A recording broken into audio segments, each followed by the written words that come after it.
Aloha, everybody. This is Cathy Bilsky, the Quantum Leap, Let Light Unite show on UPRN Radio.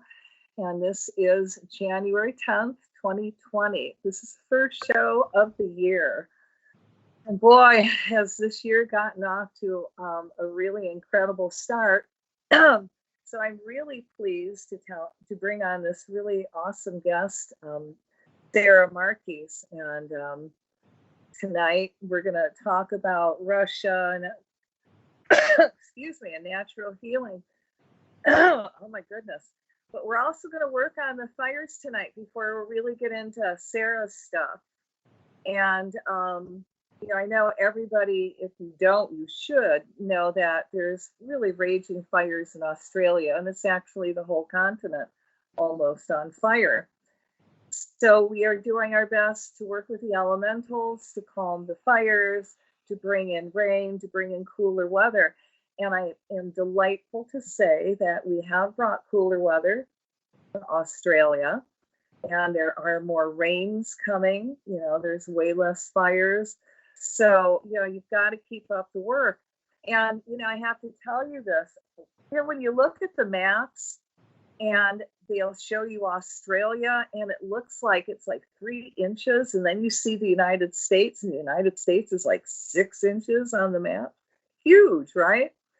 But I really think Australia is bigger than the United States. If you actually put Australia over the United States and crushed all the land masses together, it probably is bigger. So for those of you in the United States, if you can imagine all of the edges, the borders of the United States on fire, and then sprinkled in the middle, you've got a little extra more fires. And then you've got the government that's hoarding water and actually created this drought.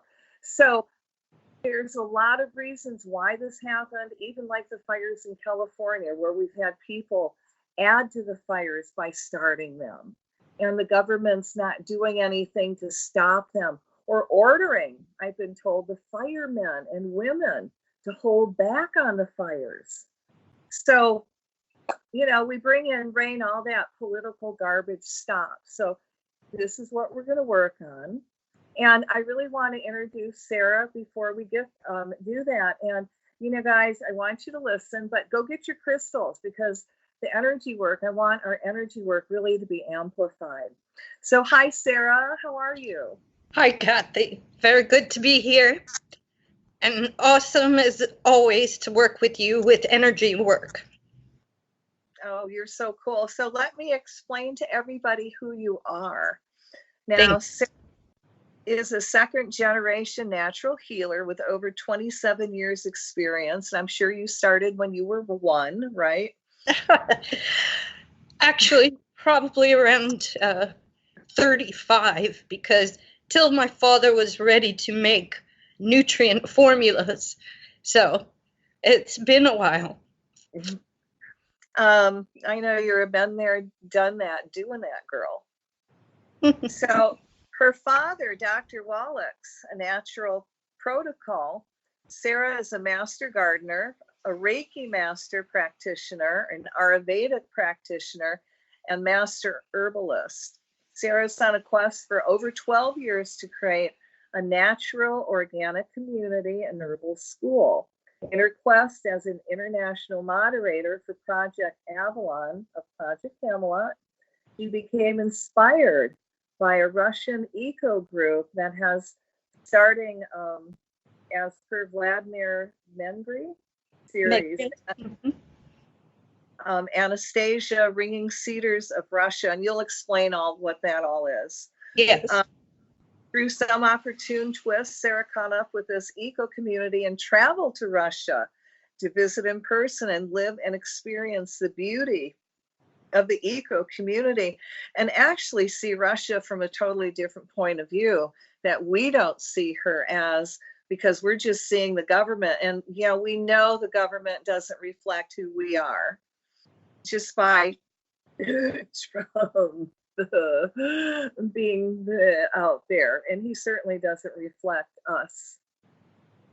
So it's going to be cool to get a different perspective of what's actually happening and what, the Russian people are like and, what they feel like and their hopes and dreams and all that good stuff and their healing modalities, which is what you want there for. So you also wrote an incredible new book, and I think you told me it took like 25 years in the making. And it's an herbal remedy book. In these mountains. I don't have my, put it up closer, put it a little higher. Oh, there we go. All right. Okay. So I'm just going to discuss that and the success of one eco village multiplying to over 400 eco communities across Russia, which is really, really amazing. So everybody, I hope you got your crystals, because we're going to do some energy work. And what I'm going to ask while we're doing the work, that you also do some creative visualization and you imagine this happening and you see it in your mind's eye, as well as give it energy. And, I know you can multitask, so you can do this. And that at the end of the show, then we'll ground, okay? Might as well keep on your high while we're talking with Sara. Don't want to be a Debbie Downer. So, all right. So for those of you that are going to participate, I want you to sit down, put your feet flat on the floor, and sit up as straight as you can. Put your hands in your lap right now. And I want you to start taking some deep breaths. So inhale light and exhale out everything that no longer serves you. And imagine that unwanted energy going through the violet flame back to God. And you fill up with your divine essence. And do that till I tell you to stop. So around each and every one of you, I'm going to surround you in a bubble of golden flame. I add to that the blue flame of protection, the violet flame of transmutation, the green flame of healing, and I'm going to seal you in the pink flame of love. And we're going to invite all your teachers, guides, masters, all the angels that work with you, the cosmic beings in, to add their divine energy into our work and amplify what we're doing. So we're going to, I want you to take one more deep breath and gently exhale, then breathe normal. And I want you to feel your silver antenna go up from the top of your head and feel it reconnect to the Creator. And as you reconnect to the Creator, all this incredible divine high energy comes pouring into your body, flows all the way down your legs, out your feet, into the earth. And we're going to send this energy into all the tree roots in Australia.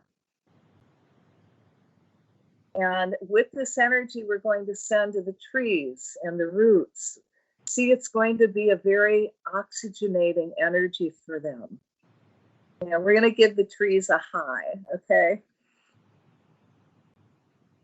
All right. So now allow that energy to flow down your arms, out your hands, down your spine. Feel yourself totally consumed in this divine energy. Now let that energy flow down your arms, out your hands, out your chakras, and we're going to create a bubble of light. And in this bubble of light, we're going to put the whole country of Australia and all life forms in it. And underneath that bubble, we're going to put this huge, huge, big crystal, Earthkeeper crystal, over 100 tons. Big, and it's going to amplify our work even more.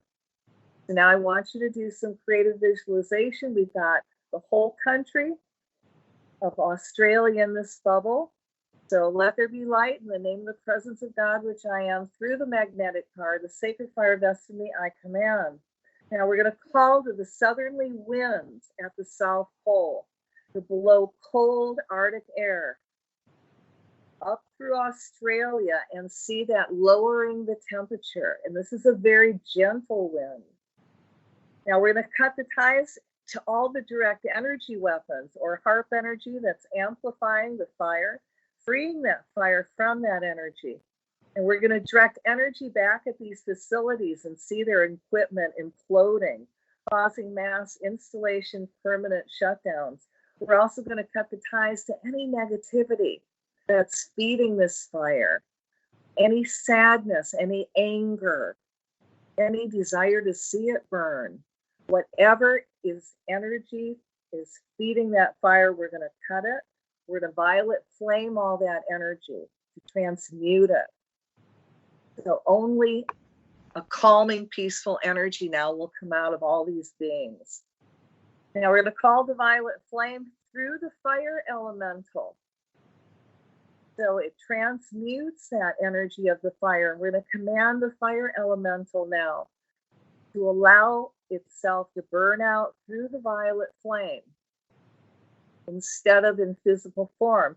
Now in your mind's eye, you can imagine where the fires are. Now there's big fires in Melbourne, a little around Sydney, and then, like I said, dotted around the edges, the borders of, even near the oceans of Australia. Now, each of those fires, we're going to plant the violet flame, and we're going to send more energy into that flame to help the fires calm down. And now we're going to reconnect the fire elemental to the creator so it fills up with light, and we command it to be neutral, to totally calm down and go out. Now we're going to command the water elemental all around Australia and anywhere there's water to start to release heavy moisture into the air, creating rain clouds, and it creating the rain needed to put the fires out and clear the air. So see that we're creating a heavy, heavy, heavy humidity in the air, so high that it again goes and creates rain clouds. Now we're going to see a drop in barometric pressure. And as that barometric pressure drops, it's going to draw in all the rain clouds into that area. And around all those fires, see a very slight barometric pressure drop around those fires. So it does pull in the rain from those areas. So now we're going to do some creative cloud seeding. We again call to all the waters in and around Australia to keep releasing heavy moisture into the air. Now, as the water rises into the atmosphere, it evaporates, turning into gas form. Now, see the water vapor cooling and condensing to become clouds. Now, also, it needs something, the water elemental needs to attach itself to something. So, see it attached to very teeny tiny molecules that the fire elemental is releasing into the air. Now, warm air likes to rise, and as it rises, it cools. And as the cool air can't hold water, water gets squeezed out of the condensing air, and clouds begin to form. Now, see this being done by creating a perfect updraft. Now, I say perfect because it can't be too fast. It has to be perfect alignment with nature.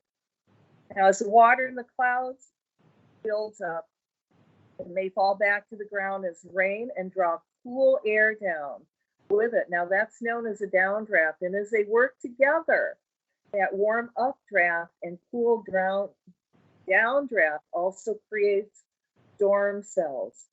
And this process continues, the cloud grows, and we see large thunderstorm clouds. Now, those thunderstorm clouds are now ready to diversify into other storms, and the air spinning in the correct direction to only create thunderstorms and nothing beyond that. Now, Australia also has some cyclones forming up in the north, and we're going to anchor the violet flame into those storms and around anywhere where there's too much wind.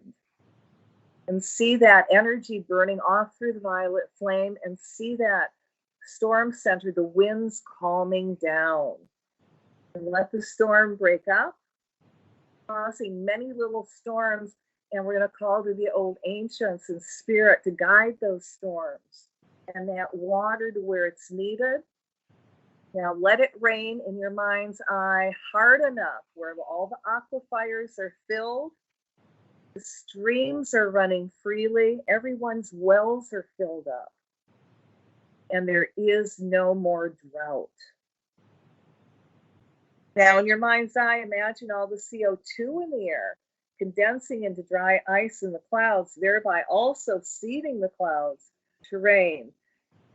And the dry ice also lowers the temperatures to -40 degrees, and that also creates more rain. All right, now everybody, I want your participation. So we've got Australia in the center in this bubble, and we're going to use some sacred breath. And I want you to take a deep breath, and as you exhale, we're going to send a breath of air that's going to form water droplets. And that condensation is also going to form ice crystals. That's going to form more clouds. That's going to form rain. We're doing this breath over all the fires. Ooh, get chills with that one. Now, in your mind's eye, see these storms raining hard enough to put out all the fires and fill up with depleted, again, underground natural aquifers, wells, and all standing all water sources. See the barometric pressure dropping, pulling in the rain clouds. And again, see the southerly winds from the South Pole gently blow cold Arctic air into the land, cooling the land. Now we call to the earth energy to send up a cold energy that will also help cool the land and ground everybody, so they remain calm and collected and in body and balance. Now see the fire elementals.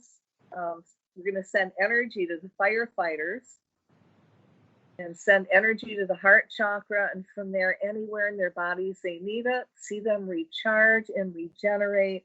So when they go back to the fires, they're filled with new inspiration on how to stop the fires. And we're also going to call the higher self of those that are doing the water drops and ask their higher selves to help them make the water drops perfect over the fire. And as they do the water drops, the fires just go out. They're extinguished. See the world responding and sending out the help needed to put the fires out and help with all life forms, and see all these groups working in harmony. Now we're going to send violet flame through all the animals and people who have died in the fire. And we're going to call to Michael to cut the ties and energy that may keep them stuck on that plane. And we're going to ask that they're sent through the violet flame to clean up their energies. I'm going to ask the angels to take them and take them back to the Creator. And just fill that space up with healing. And we're going to send healing energy to all those animals and people that have actually been hurt or burned by the fires. We're going to surround them in angel light energy, and the angel light's going to absorb any discomfort they have and accelerate the healing to where everywhere is blown away how quick the animals are healing. All right, so we're also going to send energy to all the Aborigines so they can do their work and really connect with the elemental kingdom in ways that they've not done before. Every time they do their ceremonies, see their energy and their magic become stronger, so they come in complete control with the elemental kingdoms, and the elementals listen. The fires go out, the rains come. All right, guys, we're going to fill this up with light and love. And take a deep breath and release it. And I give thanks for this opportunity to serve. Ooh, wow, thank you. Thank you for giving me that opportunity, Sara. I appreciate it. Well, we really are adding a lot of energy with the eclipse and the full moon. So let that really give a huge oomph to the work that everyone's joining in here. Wow, I can feel it. I can feel all the energy. I'm just getting chills. But it's interesting because the more I do it, and I do it verbally, I'm always adding to it. And it's like, okay, this is good. So, you know, your energy is inspiring. Yeah, you too.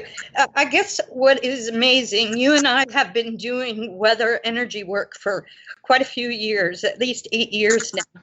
And we've seen some amazing results to reduce how much damage is done to people and environment. So it is very satisfying to see those kind of results, that it's protecting people. All these elementals rise up to the correct energy focus to help people. So You know, it is. And it's really interesting because I believe this is the first lifetime that light workers actually get to see results of their energy work in almost real time sometimes, depending on what you're doing. Yeah. Yeah, I have to agree. I really have to agree. So that is just so amazing. Just, I know that there are a lot of moisture clouds around Australia. So hopefully our work tonight just really sponged up a lot more moisture and we'll just release all that rain. Ooh, well, I'll find out from my Aussie friends. They will let me know. Exactly. Yeah, learn by doing. And in the meantime, we're all getting rain. It's like, no, go really. Send it to Australia. All right, my dear. How do you want to start? Well, we put some questions just to give some framework. So I would just go through that. I'll try to keep it as short as possible because we can talk a lot about these things. And, you know, if you have any other questions in between, go ahead and ask. So.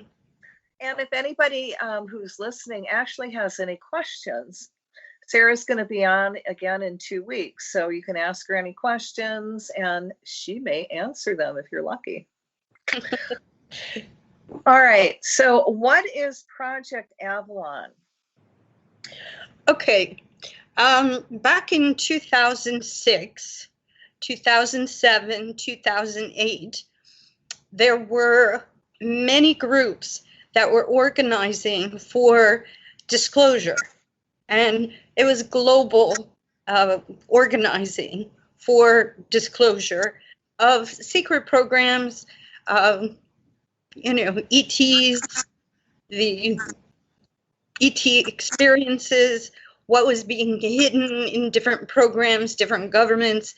And so Project Camelot is famous for doing a lot of interviews with different people in secret programs. And after a couple of years, they decided it needed to go to the next level because people have so much information to share. So they created the forum Project Avalon, which was like over 9,000 members. Many of these people were retired diplomats, retired military, retired politicians, activists, different researchers, whatever. So it was a very knowledgeable group. And they asked me, because I was joining these different mindfulness groups for disclosure, for spiritual advancement, they asked me to be moderator.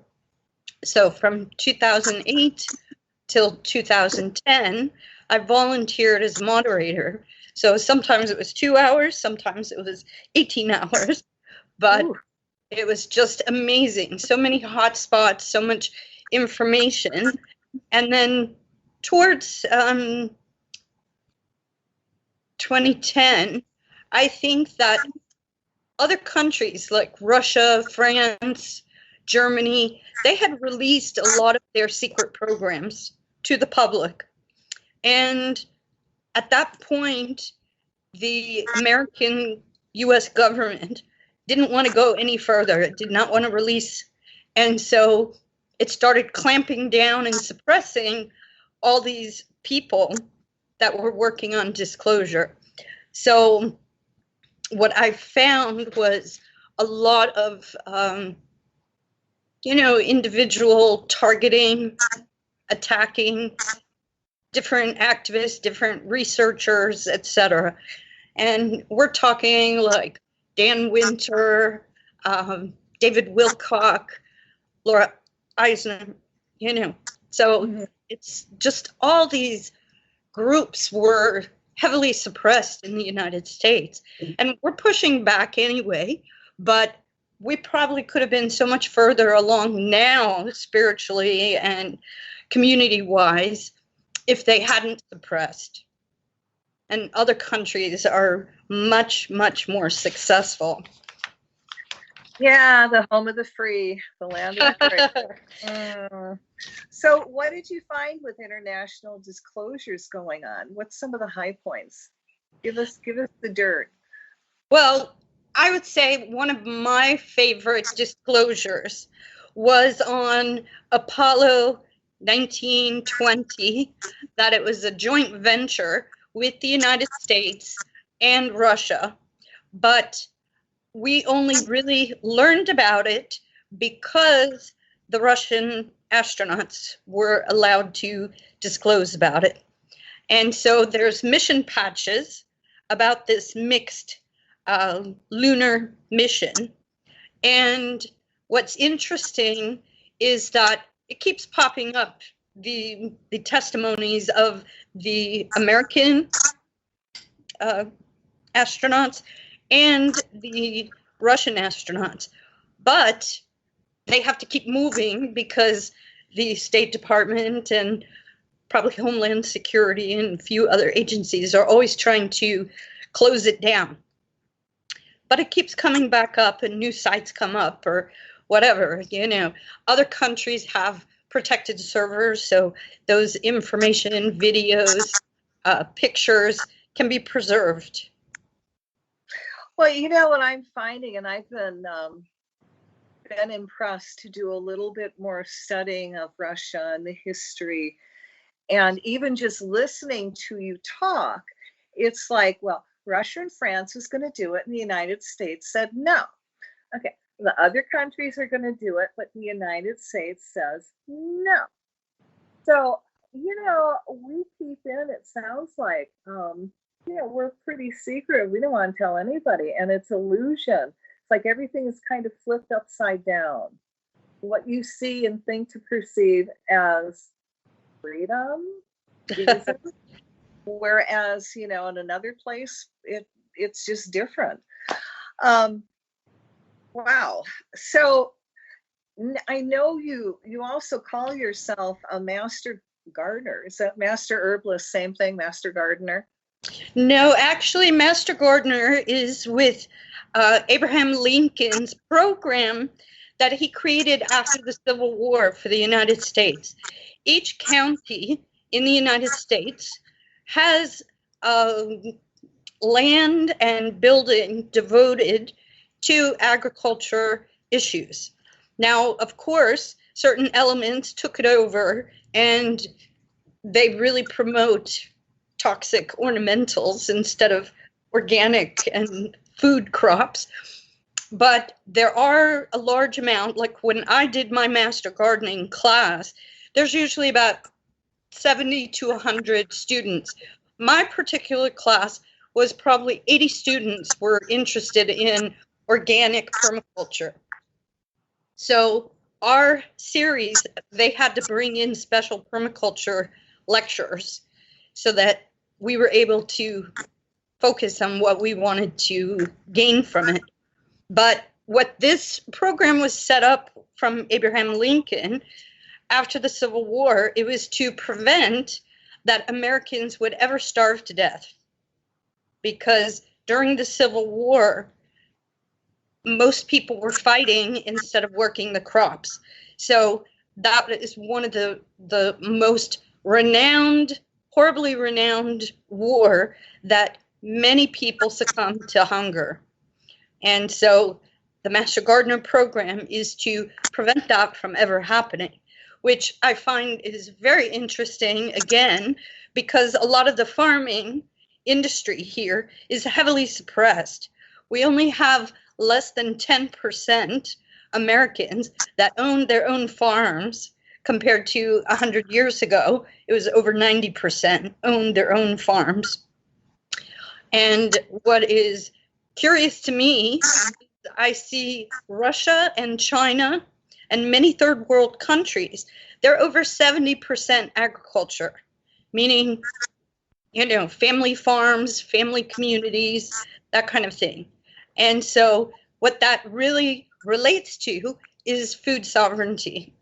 And that's something that the American indigenous and the other indigenous communities are very concerned about, that there should be food sovereignty.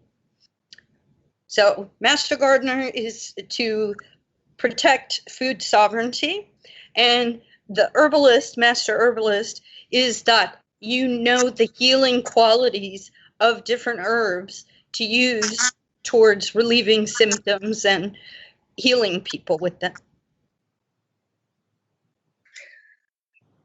We're going to get into more of that later. So when you heard about the eco-villages and the international communities, that must have really gave you grins and giggles. Well, on Project Avalon, they had different divisions, and so we had international eco-villages section.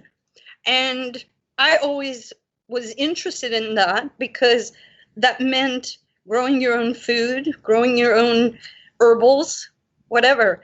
And one of the most active and energetic groups is this Russian eco-village. And so there's a book series that is, you know, by Ringing in the Cedars, Anastasia, and this Vladimir Megre. Okay, what that is he was retired and living near the forest. There's lots of forest in Russia. And so there are people since Vedic times that are living in the forest. They really don't come out of the forest. They stay within the forest. They work with the energies, the elementals, the spiritual energies. And so this Anastasia is one of these people. And she would have conversations with Vladimir. And out of their conversations were these books, Anastasia, Ringing in the Cedars.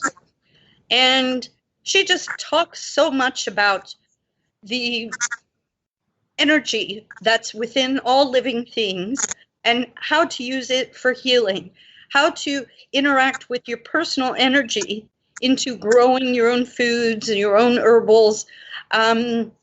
You know, a lot of things, like for instance, she would recommend that whatever you were planting for yourself, fruit or vegetables, you would put the seeds in your mouth before you'd put it into the ground. So it would absorb your DNA, it would absorb your energy, and you'd put it into the ground. And so these are things that many of the indigenous communities know, that when you spend time with your plants, they can actually work with you what you need. So depending on which enzymes you need, that plant will create certain enzymes. So it was just amazing to me. I definitely bought the whole series. I was reading it. I decided to go further to create, you know, an herbal community. And so I went towards creating it here in the States. They have theirs in Russia. I wanted to create a whole series here in the States. And with knowing so many people, and my family has so many contacts, so I just thought, well, it should be a no-brainer. But again, there's all this suppression toward anything spiritual and natural. So it's kind of had this effect of pushing away people that could help, or people that would want to be part of that. So that kind of leads into why protecting food and water is so important to me. I'm sure you know Erin Brockovich, that she works heavily with communities to protect the water supply. And so these are things that if you don't have clean water, you're not going to have clean food, you're not going to have clean bodies. So it's very important. So I started to buy my own farms, and it was crazy because I would pay for, special organic builds, like earth bag builds. So I had engineer specs towards this, and it's a pretty penny, and it's very serious. The engineer is qualified and certified in 20 countries around the world, and we're fortunate that he's here in the United States. But, when I went to put in for permits to build this building on my 5 acres, they turned around and said, you need to put a 4-lane driveway. And this is gravel road, off of a gravel road that's 18 feet wide, and they want a 44-foot gravel driveway. And it's crazy. So I had architects challenge them, and then they turned around and passed it into their local laws that everyone had to put a 44-foot driveway. It's just craziness. Like, why would you do that other than to disturb and suppress people trying to be natural, farmers and be a part of the community? So I've had, at this point, it's 8 years, but it was 6 years when I decided to, okay, let's see what community is successful around the world making eco-villages. So I did a Google search, and up comes this Russian eco-village. I'm like, oh my gosh, I haven't talked to this group since 2010. 2010, they had created their first eco-village, but what I didn't know, in 8 years, and now it's 10 years, they've created over 400 eco-villages throughout Russia. It became very popular, very successful, and people love it. These eco-villages, are they off-grid? Yes, they are, because a lot of them are in the mountains or near the forest preserves. So there really is no electric grid. People are using solar. People are using, spring water. People work as a community, kind of like the Amish, that if someone needs to build something, everyone comes by to help. Hmm. So what about internet or anything like that? Certain people have internet, but they're always close by to a, village or city. So they might have to go down into the village to use a good internet, but they can get it. So you're living without being bombarded with any frequencies, any electromagnetic, any Wi-Fi, any of that stuff. Yeah. So it was interesting when I was typesetting my book on my laptop. So often I would have no power. I had to work off the battery, and then I'd have to wait. Excuse me. I'd have to wait 24 hours till the solar panels were working to give me the power to charge up the laptop. So, it was just very interesting up in these mountain, lodges, and there's no internet, so no one's texting you, no one's reaching out to you. Just the locals would stop by in the evening or the morning and just see if I needed anything, to say hello, if I wanted to go to town. So it was really, I felt very appreciated, very connected with the group. Now, these are people that are not political at all, are they? No, they're very spiritual.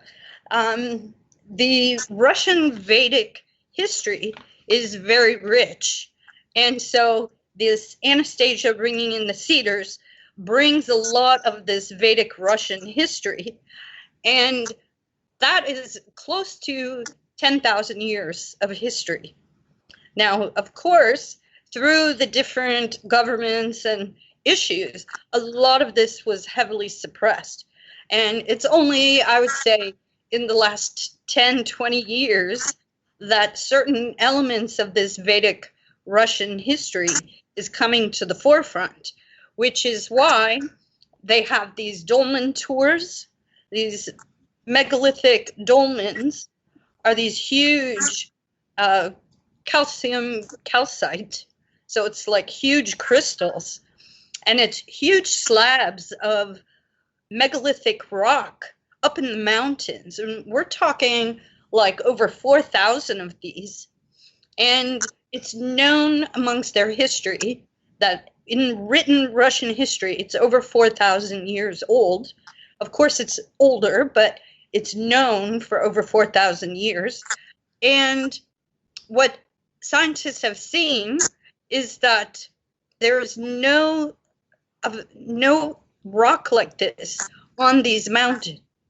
It's from many miles away, and somehow they were floated up into place.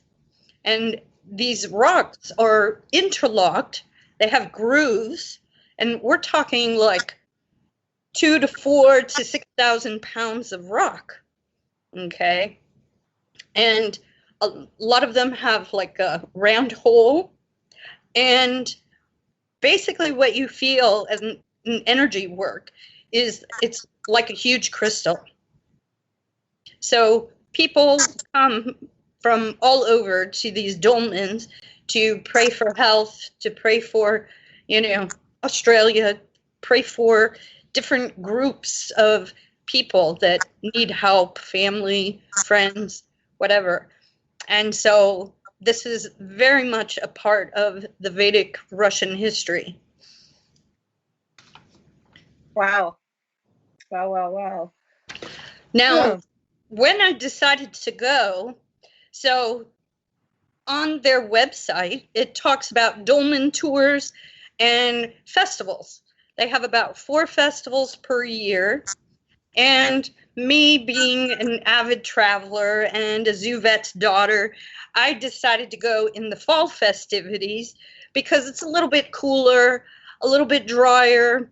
Most of the insects are gone, like no mosquitoes, no snakes, and that kind of thing.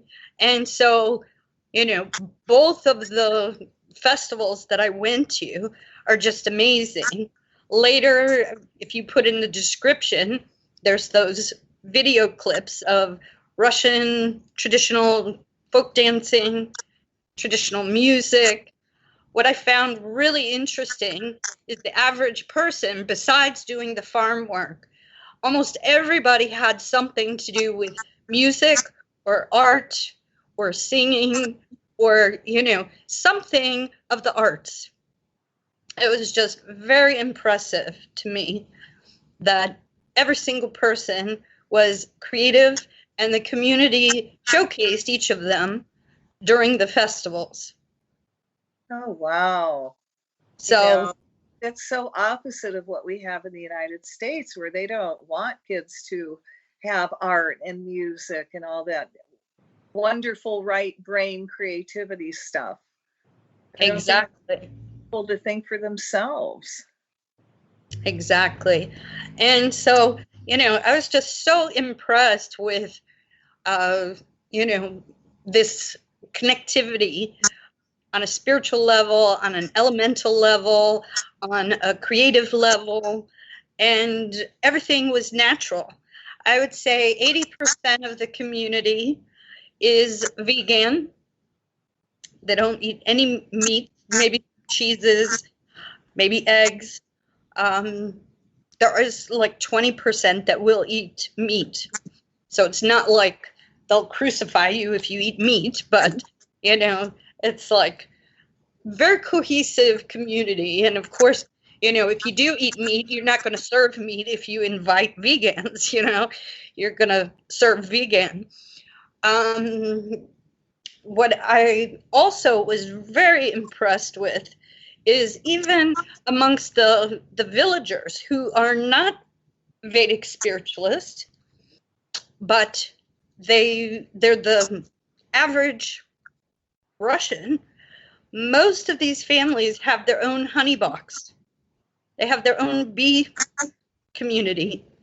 So literally, as you're traveling on the highways from place to place, there are thousands of places that sell homemade honey, or they add different herbals, you know, the cedar or oregano or chamomile into the honey to diffuse those herbs into the honey. So it's just amazing at the level of how much they use honey. And if you think about it, for environmental protection, the bees will tell you if something's going on in the environment. They're very touchy. So if there's any kind of toxins, you would see a huge bee die-off right away and be able to focus what's going on. Wow. So how many Americans do that? Not enough. No. Well, that means they have to be in tune to nature. Now, when you're in this village, do they offer you classes to take? Well, you know, because it's festival, they have, you know, a whole range of activities. So there were lectures. Excuse me. There's lectures. There's, you know, musical or dance or, you know, different types of things. There's also, you know, I obviously don't speak Russian, so I did have to hire a translator so that I could understand what they're talking about. Now, I did buy many of these Vedic Russian books, even though they're in Russian, because, you know, with the Google Translate, you can take a picture of the page and translate it. It takes a little bit of time and effort, but what's interesting to me is that it's a very direct tradition from Vedic times, which is connected to the Celtic and the Norse, because it's all from the Hyperborea. And I had given you that one clip on the secrets of DNA. And so what's interesting, if people have a certain percentage of that Palladian, Elfin DNA, they actually have more toroidal vortex to put that energy to work in creating things by intention. And so, you know, this is from the Hyperborea, Palladian, and it's really interesting because, you know, they want to say that Elfin is a myth and not true, but this is part of the reason that it's such a secret about the blood types. Most people do not know their blood types, even if they've had children, even if they've had surgery, because they're trying to hide what's in your blood. So do you think this is why they're offering all this wonderful DNA testing now, so you can find out? Oh, absolutely. They definitely want to see. And so I would recommend to stay away from any DNA system. I don't like any of the bio, you know, retina scans or any kind of fingerprinting or whatever for, you know, unlocking your phone or whatever, because that is your unique DNA signal, and they really have no right to use it, you know, without your permission. And we really are not told what they're doing with the internet things, you know, with the retina scans, with the thumbprint, because it's basically anything about the birth certificate. It's kind of like pedigree ownership of people. So the more things they have to add to that pedigree, the more you're locked into that they own you. And so there are different sujurist law groups around the world, and including United States, Americans, that know how to do recordings to protect your ownership. And so, these are things that I definitely think are important to pay attention to. Well, that's a whole new other story now. We have about 5 minutes left, so let's get into your book. Describe your new healing book that's out. Well, I just would say that anyone who does canning, anyone who does herbal remedies, they are going to enjoy this, because this is like extremely important herbals that are extremely healing, extremely helpful in, let's say as a new family.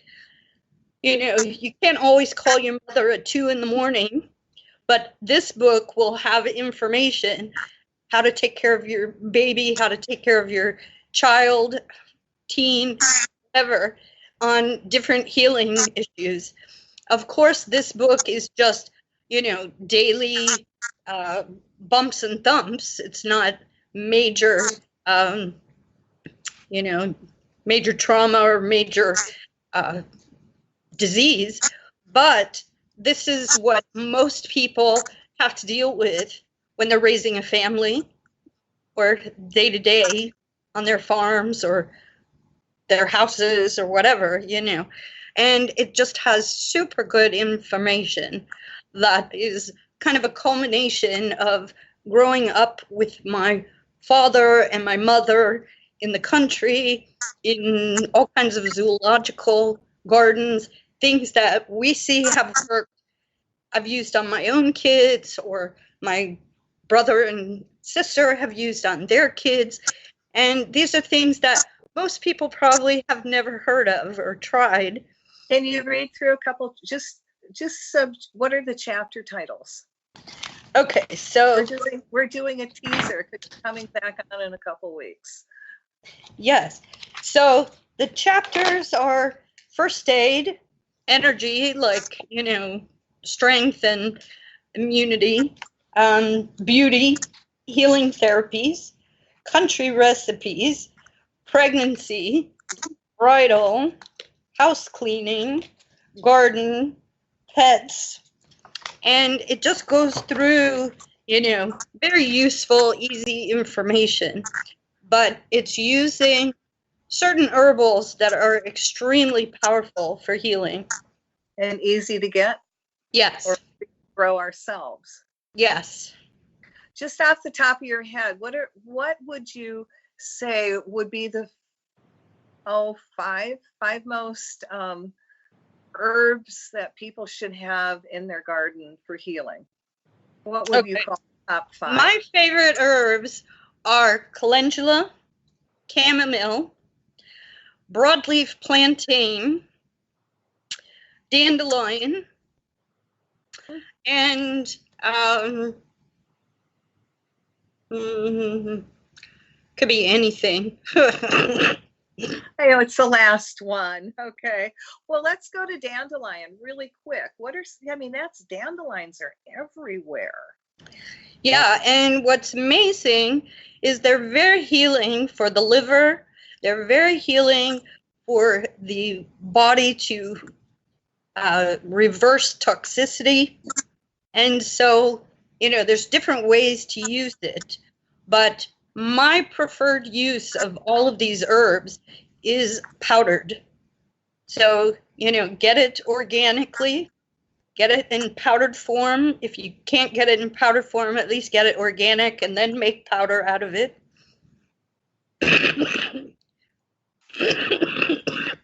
Excuse me. So, because it's powdered, it's easy to mix into tea or into remedies or whatever. It's very easy to incorporate it into different types of things, whether it's tonics or salves or, tonics. Well, if people want to get a hold of you, how can they? I'm on Facebook, and I'm on Pinterest. I'm on Twitter. So I'm very prolific. So definitely you can message me there. And hopefully in the next couple of weeks, I will be updating a website I have on creating the herbal villages here in the States to incorporate the information about the book and then the updates in regards to possibly different areas that we can create these herbal gardens in school. Wow, awesome. Well, thank you. We've run out of time. And everybody, if you want to keep doing work on Australia, go to my Facebook page. A lot of times I do it live and probably do another live one tomorrow to keep the energy work going. And we will see Sara, for those that you have visual, in 2 weeks. And we're really going to talk about her healing book that she put together. So thank you so much. This hour just went by so fast. And Thank I know you so much. Late for you, so thank you for staying up. And aloha, everybody. Good night, and keep praying for Australia. Thank you, Cathy.